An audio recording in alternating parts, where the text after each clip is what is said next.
થોડી કચરી દેખાય છે.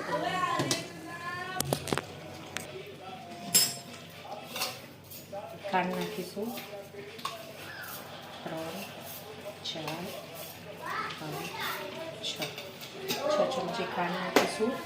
આમાં મેઇન ઇન્ગ્રેડિયન્ટ છે જાડી ગ્રેવી કરવા માટે કોર્નફ્લોર હું પાણીનો ભાગ જતો રહે એની માટે હું નાખીશ.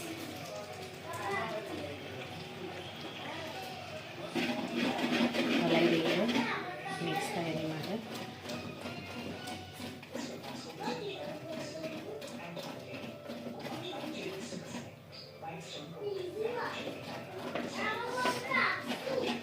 ગ્રેવી ચડી જાય પછી એને બહુ પાણી વાળવાની જરૂર નથી.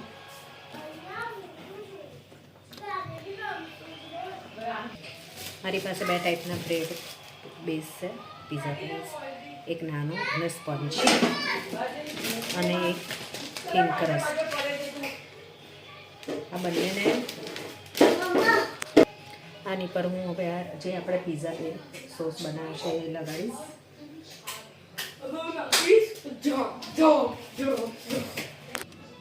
પીઝા બેઝ ટેસ્ટી હોય તો બધું સરસ બને છે. થોડા હું ઓનિયન, ટોમેટો, કોર્ન, કેપ્સિકમ,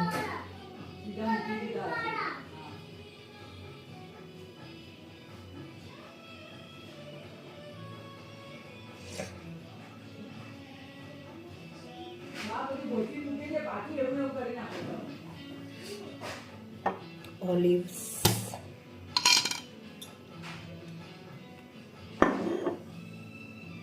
મૂકીશ.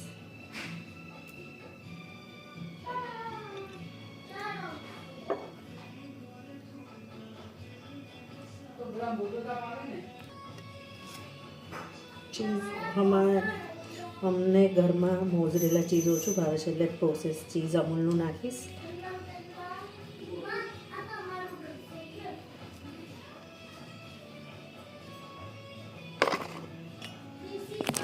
જોઈ શકો છો.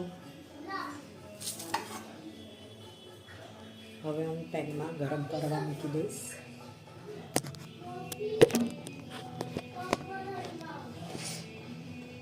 સરસ મજાના પીઝા બેઝ કડક ના થાય ત્યાં સુધી મૂકી દઈશ. Thank you. મારી ચેનલને સબસ્ક્રાઈબ કરજો, લાઈક કરજો અને ફોલો કરજો પ્લીઝ. Thank you.